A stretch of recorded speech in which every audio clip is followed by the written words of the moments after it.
И по 3 недели нема одговор како пациентите на ортопедија се заразија со хепатит С.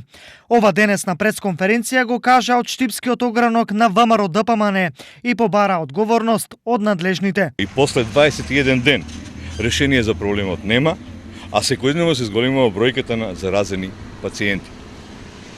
За случаи како овој се затвораат болници и се поднесува одговорност. Но кај нас се уште чекаме одговор од надлежните, кои без никакво чувство на одговорност се обидуваат да најдат оправдување. Овој случај наруши довербата во здравството и ја отвори пандорината кутија на прашања, од кои очекуваме одговори во најкраток рок. Кој ќе сноси одговорност за уништувањето на десетина човечки животи? Кога директорот на клиничката болница ќе покаже морална одговорност и ќе поднесе неотповиклива оставка?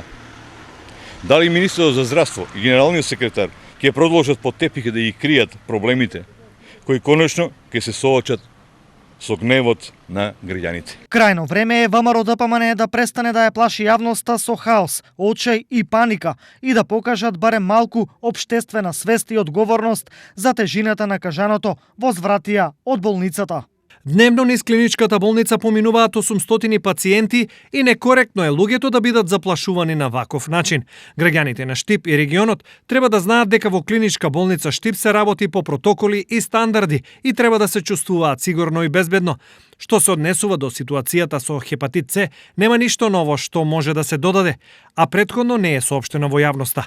Во постојана комуникација сме со Центарот за јавно здравје, Институтот за јавно здравје, Државниот и санитарен и здравствен инспекторат и сите нивни евентуални препораки ќе бидат имплементирани од наша страна. Стои во реакцијата.